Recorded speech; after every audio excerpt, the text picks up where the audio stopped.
Welcome to the Spirit Gathering Teleconference. Today is Tuesday, April 21st, 2015. My name is Robert Matthews. Our topic is Money is Energy, Healing Your Relationship with Money. We are so glad you've joined us.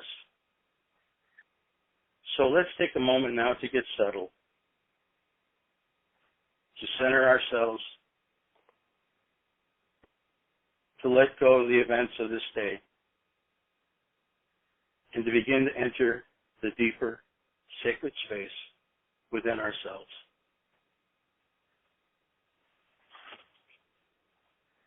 Now let us imagine that we are joining together, sacred heart,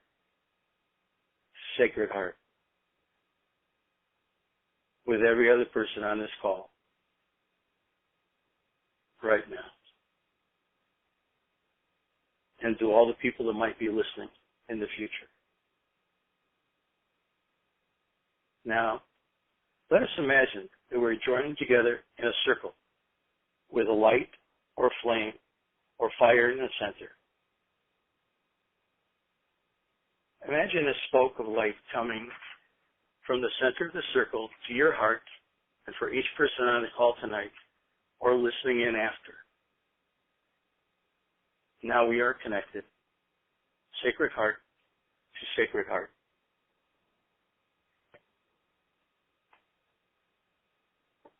Now, let us set our intentions.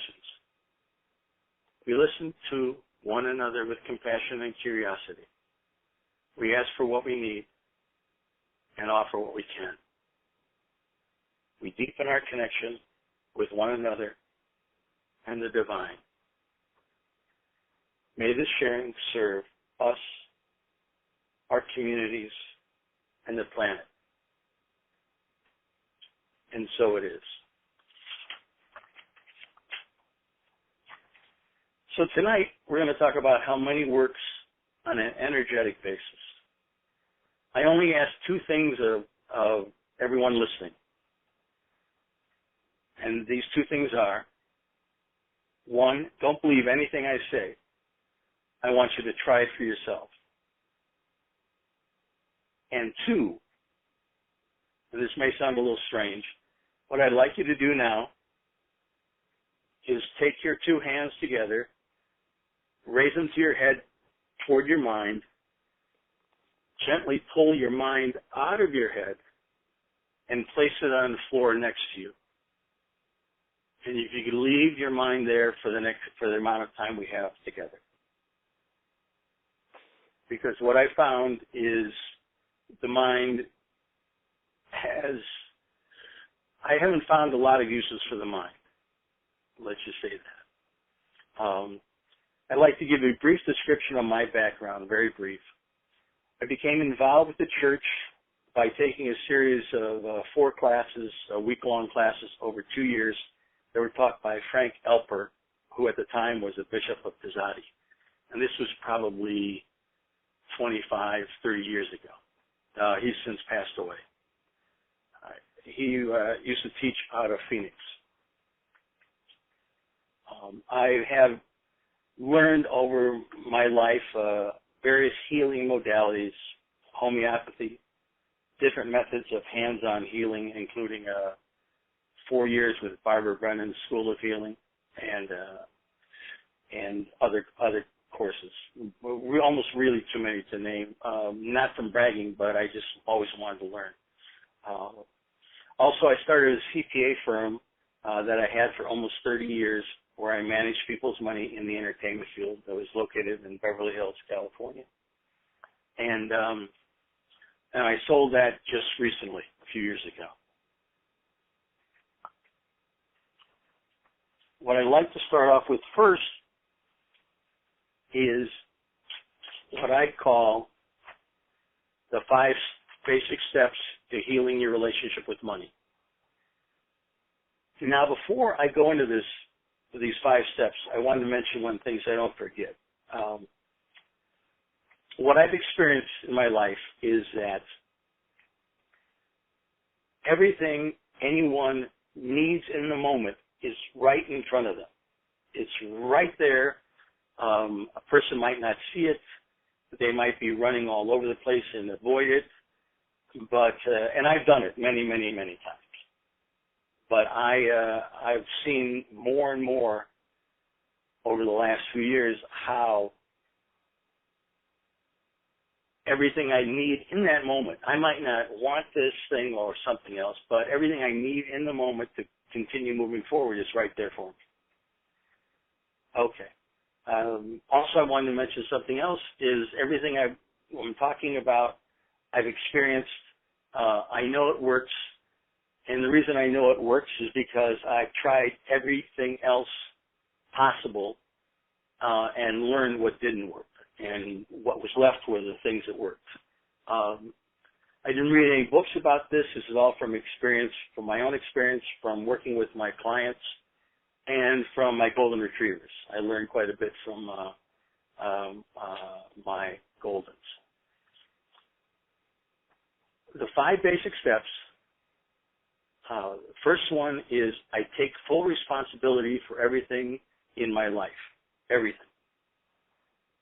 Whatever happens, I take full responsibility for it, no matter what.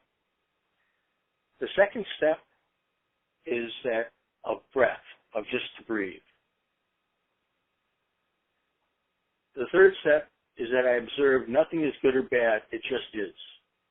There is really nothing you can label as good or bad. A person can, but it's only from their perspective. From a different perspective, it could be good, and from this other perspective, it could be really terrible. But if we can move away from that and observe that it's really nothing good or bad, it's just an event. It just is. The fourth is that I'm gentle with myself, that I pace myself. And the fifth, that I have fun and really enjoy whatever it is I'm doing. And yes, that's even what I might be calling bad or negative.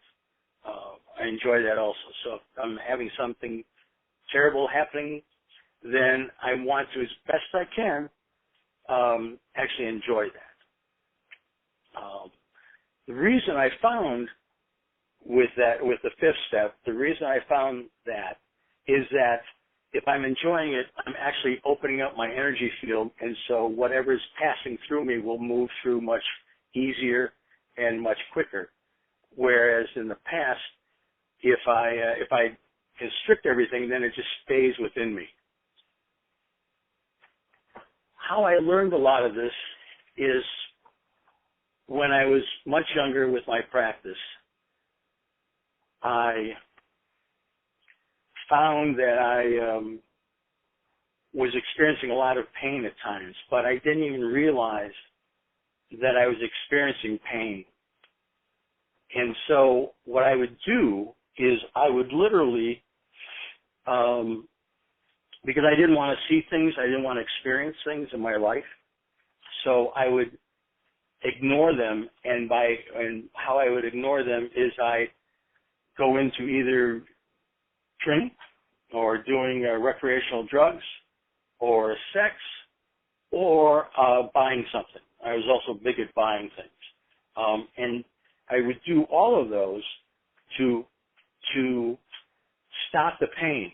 Then the pain would come up so quickly for me that I wouldn't even realize it was coming up. It would come up in nanoseconds, and so I wouldn't even feel the pain because I'd go right from sensing the pain on a lower level to then all of a sudden, oh, I think I'll go out and have a drink tonight, or I'll go buy something. I used to have my office before it was in Beverly Hills. It was in Santa Monica, California, and it was on a place called the Promenade, and there's a lot of shops. So I'd go downstairs and buy something. When I was doing all of that, I was doing anything I could, and I call it putting pillows in between myself and the pain with those different things I had described. And I finally got tired of all of that. The pain for me would be, I would feel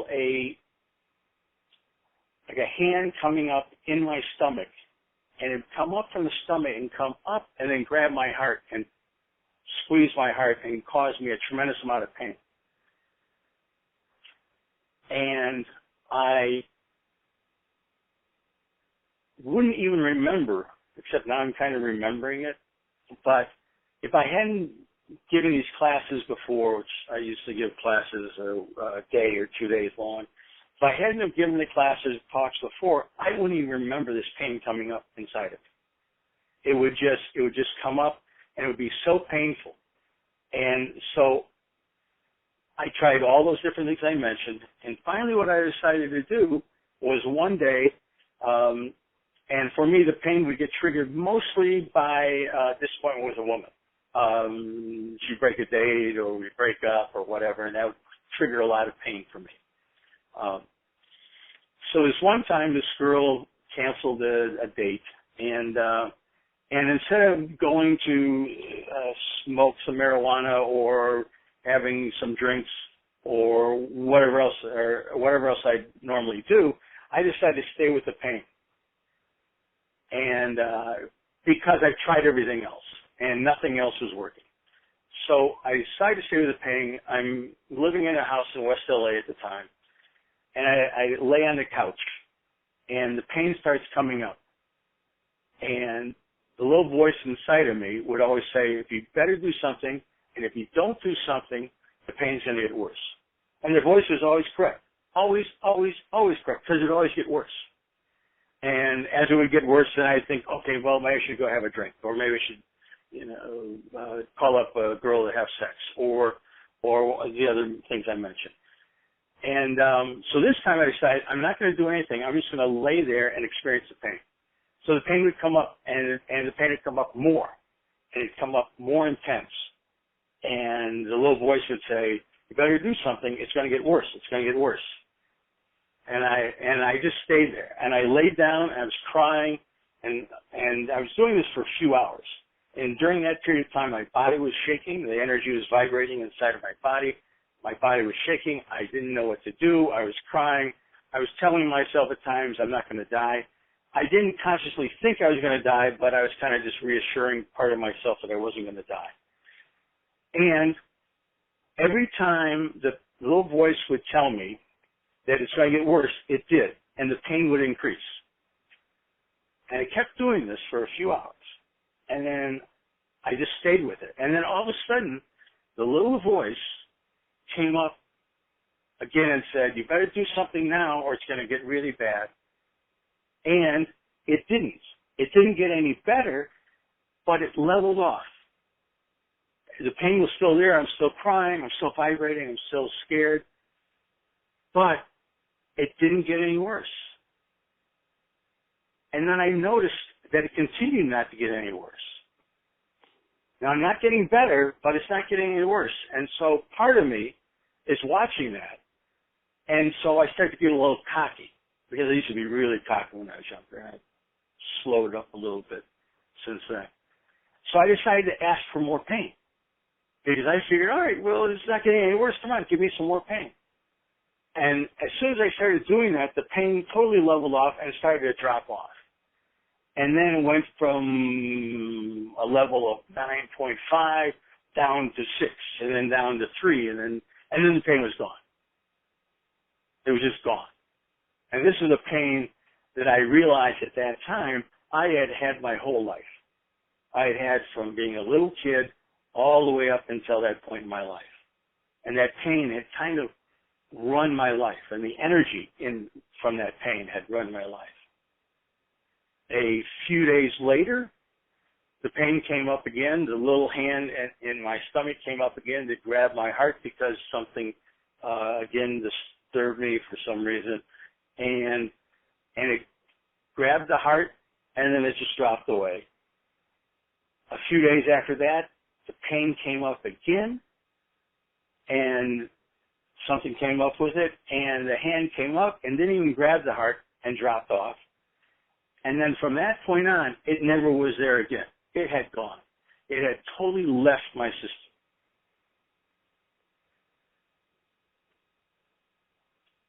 And so what I realized was that something that I had, if I just let the energy move through me, and I didn't realize this until it all happened. I'm not smart enough to figure it out until after things happened to me. And when I realized that, I realized that all that had really occurred was I had different blocks in my energy system.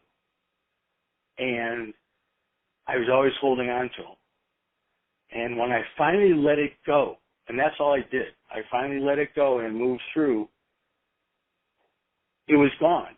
And it was slowly moving out of my energy system during those few days when it sort of showed up until it was out of my system. And I guess, as I said a few minutes ago, if I hadn't been talking about this before, I would never have remembered it, and it would be something in the past that I wouldn't have even known had happened.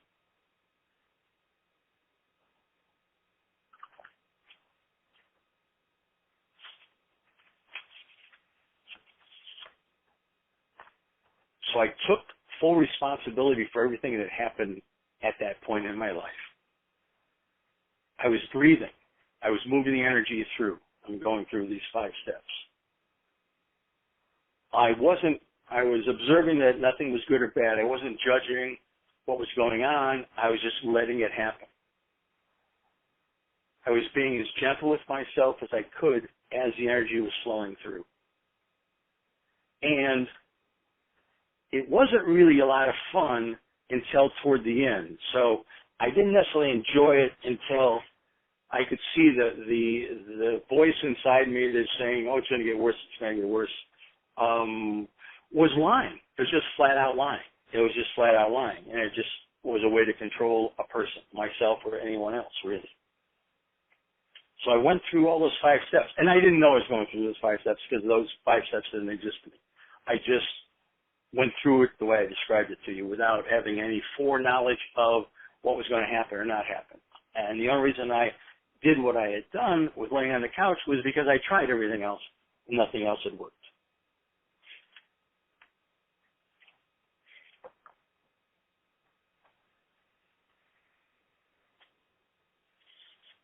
And I learned something from a client of mine, which I termed energy bands.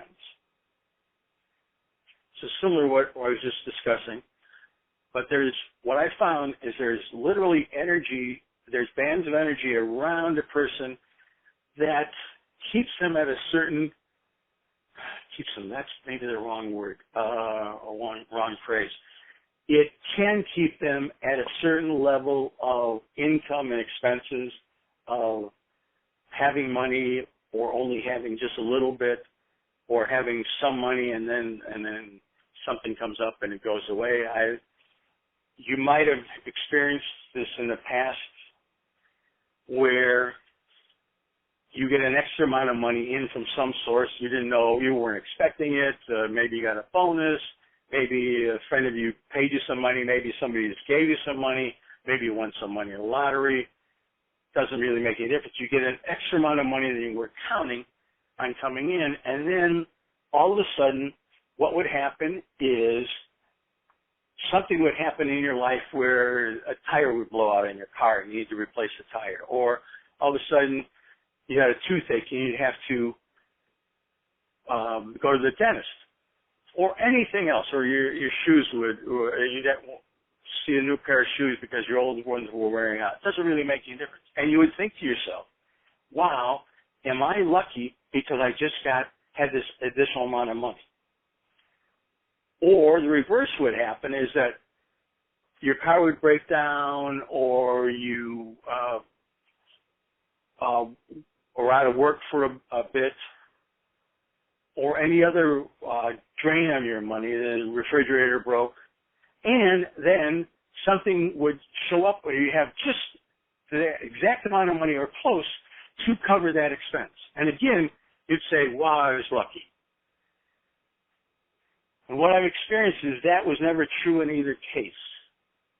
What I've seen with myself, with other people, with clients, is the fact that with having that energy band where you only allow, let's say, to have $3,000, as much money as you can have in your bank account and everything else, and you can only go as low as maybe $10,000 in debt. So you have that level, that I call it a debt level, a debt band. So you have that.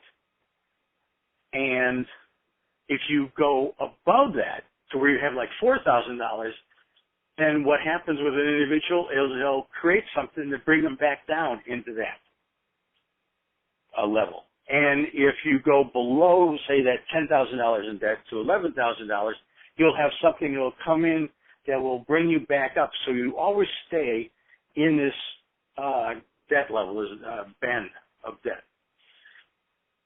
And again, I'm not that bright. I learned this from a client. One of my clients, all of my clients were, well, most of them, were writers, producers, and directors in Los Angeles. And I had this one client who was a writer. And he was in some debt. Let's say that. Let's say he was in quite a bit of debt, maybe $50,000 of debt. And what would happen is that when he was working on a screenplay, and how they earn money in as a writer on a screenplay is you don't receive the say he was getting $500,000 for the screenplay. You don't receive that all at once. What happens is you receive it in payments. It's set up between the studios and the WGA, which is a guild for writers to make sure they're protected. And so the writer turns in a story, and then it gets approved, then they make adjustments, and you have the producers who are paying the writer have between 0 weeks to 4 weeks to pay the writer for the next segment. All right, so they get to read the story, and they can make notes. But at the end of 4 weeks, if they haven't even given him notes, he's due an extra amount of money because it's set up that way. And then he'll turn in his first draft.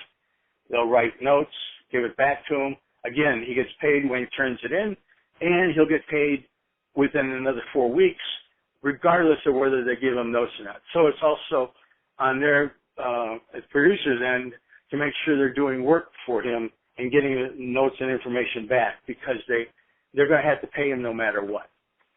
So this client I had, nice guy. Actually, I was very fortunate. All of my clients were very nice. He was working on this one show. He got paid, and he turned in this second draft. And my practice, since I managed their money, I would receive the money from their agent, would go to me. I put in their corporate account, pay their corporate bills, do their corporate tax planning, deposit a salary check, pay their personal bills, do their personal tax planning, and give them an allowance.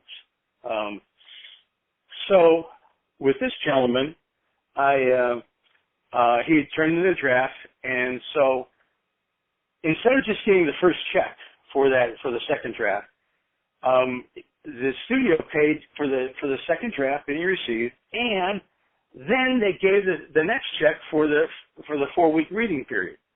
So I'm all excited. I'm like so jazzed. It's not that he's getting more money. He's just getting it quicker. And by getting it quicker, we can use that money that we weren't going to get for another month to start to pay down some more of his bills. So I'm all excited about it. I'm really happy. So I call him up, and I tell him this, and he's really angry with me. I mean, really angry. And I'm sitting there in my office, and I'm thinking, as I'm talking to him, I'm thinking, this makes no sense. It makes no sense to me why he wouldn't be happy, because a lot of times I'd have to call the studio to get a payment, or call their agent, and the agent would call the studio. So he's really angry with me. And I'm trying to figure this out. And finally, what I realized was he wasn't angry with me, because I could tell that. I could tell he wasn't really upset or angry with me. What I realized is he was really upset with getting the extra money, and why he was upset with getting extra money is that money, which money is energy, that money was actually flowing into him more than he expected, more than he counted on. And it was actually uncomfortable for him to have that additional energy coming through. It was very, and It was very painful for him. And the only way, and he didn't know that. I didn't even know that at the time. All I knew was he was upset, but he wasn't upset with me, even though he was expressing that. But what was happening is the money was going through his system, and it was knocking into some of the blocks that are in pretty much everybody's energetic system. And when it would knock up against knock the blocks, it knocked into his energy field, and it'd be uncomfortable. It'd be very uncomfortable for him to feel that. So, so I realized, and then what happened at the end of all of this is, because then he calmed down after a couple of weeks and he was fine, and I didn't really understand that at the time either. My clients, we would always usually get together for meetings, either a restaurant for lunch or dinner. Nobody liked to come to the office because people in the entertainment field didn't like being in the office anyway. So it wasn't like they were, they didn't like being in the office. So we always go to to some restaurant. So I met him for lunch, and we're sitting down having lunch, and it dawned on me what had happened, because we're sitting here having lunch, and then he smiles and he hands me some extra credit card bills, okay? And I thought I knew all the credit card bills he had. But what happened was I didn't know all of them. And the reason I didn't is because he had gone out during those couple of weeks, and probably within the first week, and spent down all of his money that he had received earlier, to where he got to a comfortable level to where he felt good. And he didn't think about it. He wasn't trying to do it on purpose. He just did it because it was uncomfortable for him to have that money flowing through him, that energy coming in. And he wasn't aware of that either. It just, all he knew was, I don't feel good. I'll feel better when I go out and spend some money. That's all he knew. And then over time, I put this all together, and I realized no wonder he felt okay, because he brought himself back up into that bet level, that energy band, where he felt comfortable, because he was back in to where he was back into a comfort zone for him. And that's what I found that everyone has, whether you're a millionaire, a multimillionaire, or you're making, $10,000, $20,000 a year or less. It doesn't really make any difference. It's the same. What I've experienced and seen with my clients, it's the same thing no matter what. Do we have any questions or any comments, or? Well, this is Diane. I would find it useful to explore, since there's just myself and Bonnie, if to explore energy bands around money, since that's the topic that we might have. Great, absolutely. I don't know, Bonnie, if that would be of interest to you. Excellent. Yeah, I agree.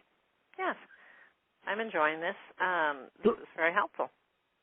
Terrific. So yes. So please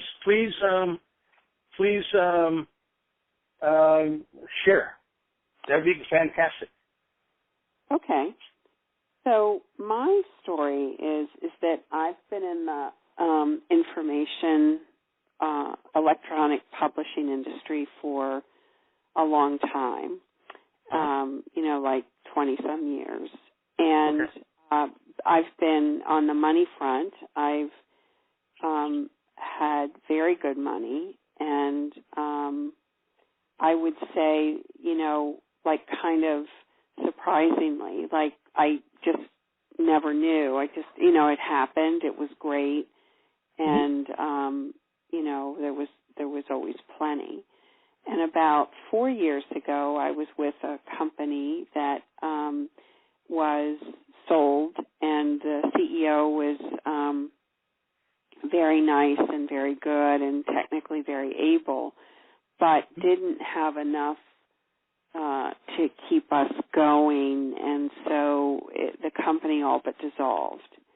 Mm-hmm. And so for the last 4 years, I've been kind of in this what's next, and I've gotten a coaching certificate. I've done numerous things, and I'm doing some consulting now in that industry, the electronic publishing industry. But I'm seeking, something where the base is more stable. And it's perplexing to me because there's always been abundance, and then suddenly there was this shift, and I'm finding it a bit challenging to kind of get back in the saddle with something that is stable. And so I don't know what's in my band. Okay.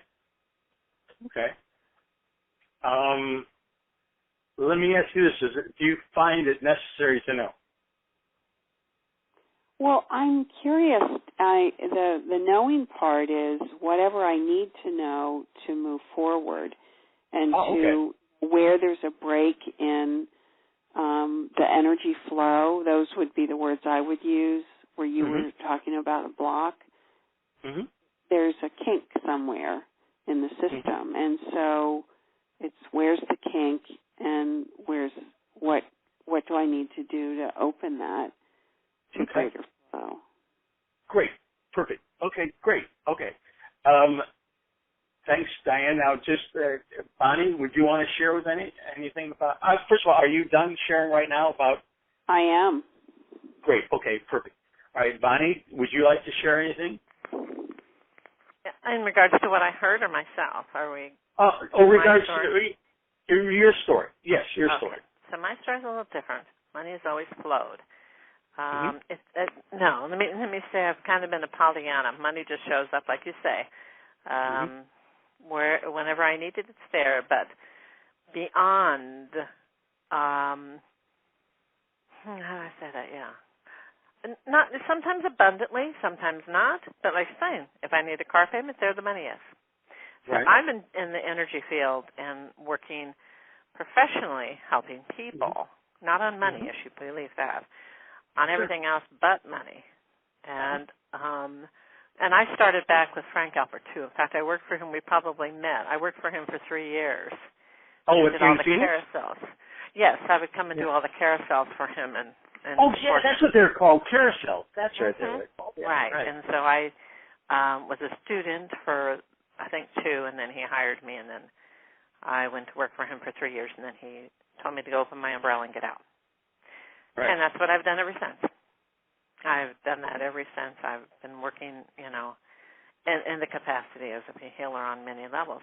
So money just flows, but I do realize that before that time, the band of my money was a whole lot bigger.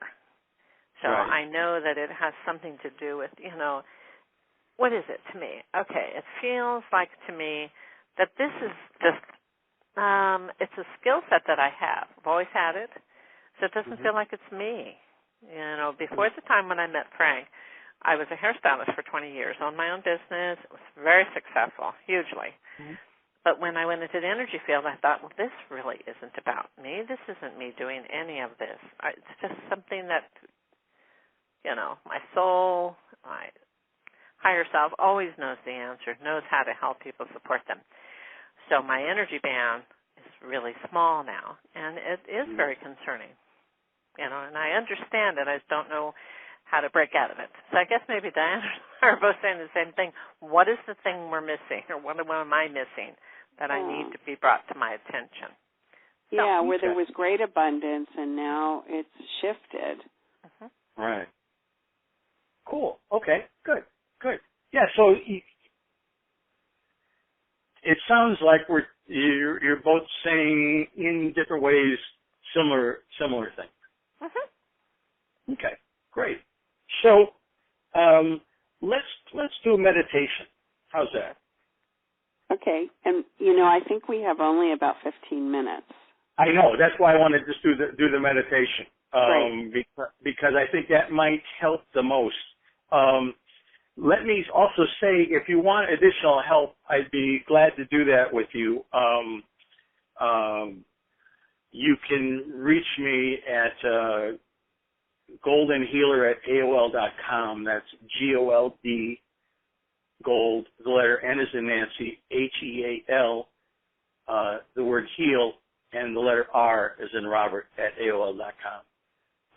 And because we only have like a short amount of time now, so that's why I'd like to go with a meditation that I think might help in the period of time we have. And like I said, I'd be happy, either online or on the phone to help if I can, later on down the road. Okay? Great. Okay, great. So, Thomas, can you repeat that? Thomas, can you repeat the address again? Sorry. Oh, sure, no problem. Robert, yeah, that's fine. Okay. It's okay. It's the word golden healer, and that's spelled the word gold, G-O-L-D, the letter N as in Nancy, the word heal, H-E-A-L, the letter R as in Robert, at AOL.com. It's not spelled out fully. There should be an E after in gold, and there should be an E at the end of healer. But I've had this for so long. At that time, AOL only allowed you to have 10 characters. So that's why it's the way it is. Okay. Then I won't interrupt you again then. That's fine. That's fine. No. That's fine. So we're going to go through a meditation. We have right now, because I was going to ask for everybody to give a little bit of feedback toward the end. If we don't have time for that, is that okay for everybody if we complete the meditation? Is that okay? Yeah. We'll be perfect. closing at like 9:30. I've got to do a little bit of work with that. Okay. So what I found is when we heal, we're basically moving energy through our system and releasing blocks. Growth can be pleasant or unpleasant, because I found you can heal through pain or through fun. And I found that because I experienced it on both levels, working with myself and with other people.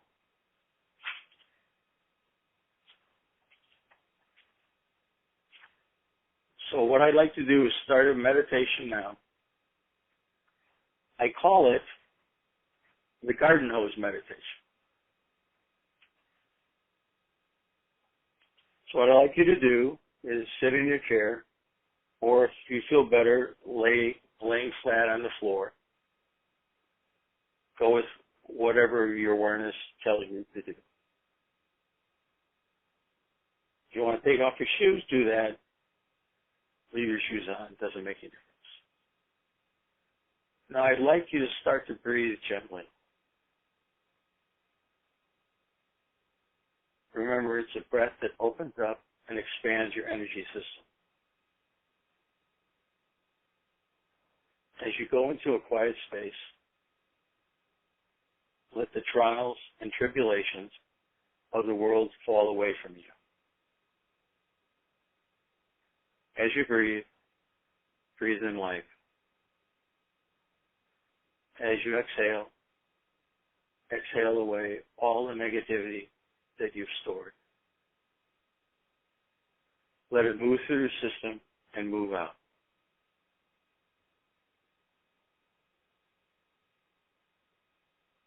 Once you are relaxed, start to visualize a garden hose. This garden hose represents your body and your energy system.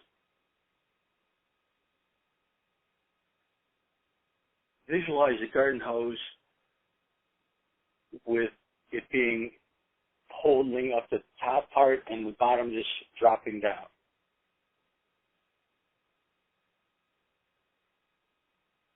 Notice that in the garden hose, the water is trying to flow through.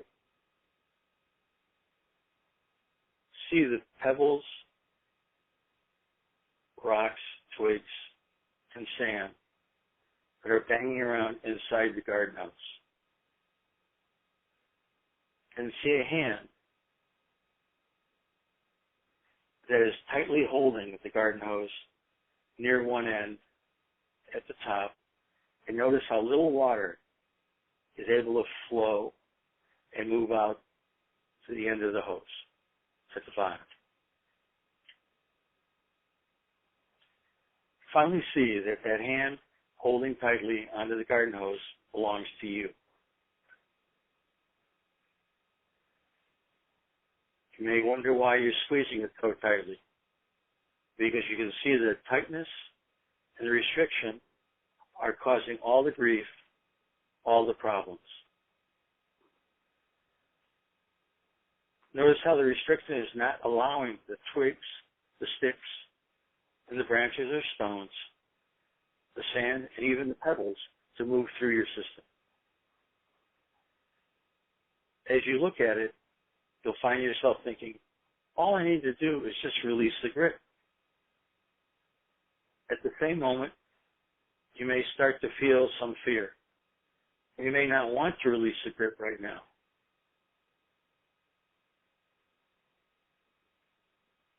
So, as you watch everything banging against the sides of the garden hose, start to breathe deeply. Inhale and exhale in long, deep breaths. Slowly inhaling and slowly exhaling. Always being gentle with yourself. You'll notice that everything will start to expand a bit.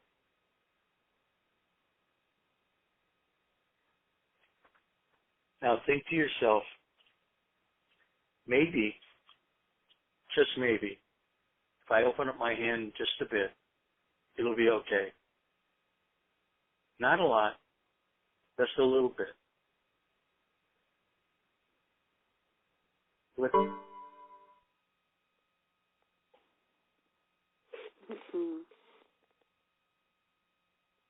Hello?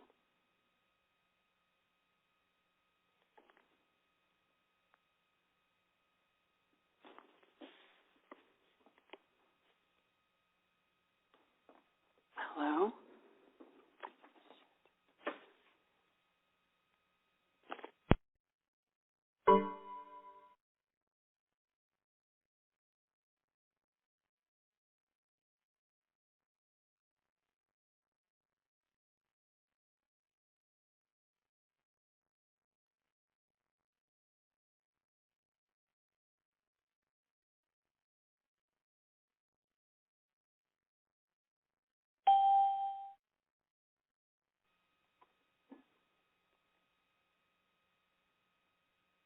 Hello?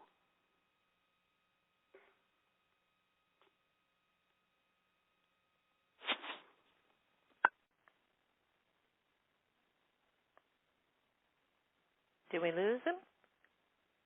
Hello? Hello?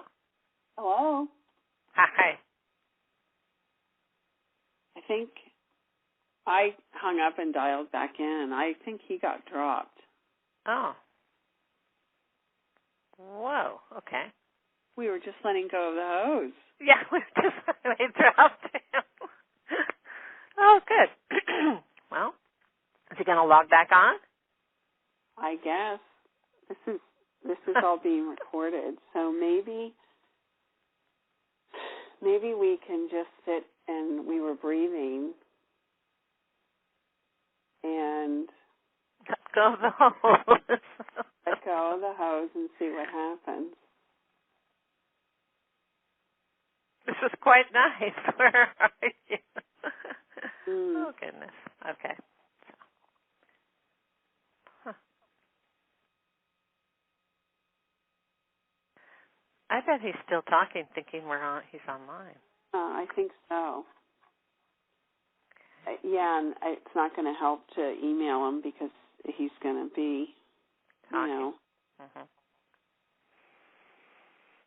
Okay. Well, we have 10 minutes, so might as well breathe.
maybe, Diane, we should hang up because this is recording, and there's nobody going to wonder what happens when they have their recording correct.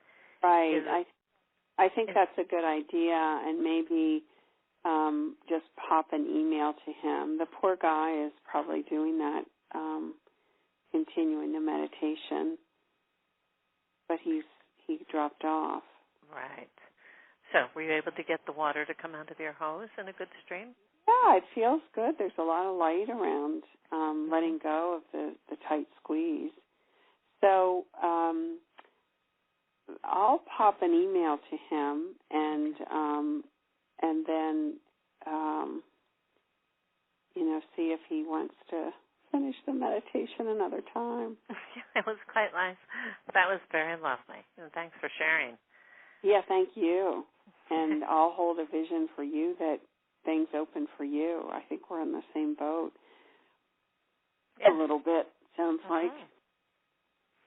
So thank What you. is your email? B, as in boy, B again, IELOUS, Bibilos, at gmail.com. It's a S. So it's like Frank? S is in Sam. Okay, BBIELOUS at gmail.com. Okay. I'll copy you on the note. Well, okay. I wish you a good night, and Well, we were here. That was quite lovely. Yeah. Okay. Thank you. You're welcome. And I'll look for your email. Thank you. Okay. Okay. Bye. Good night.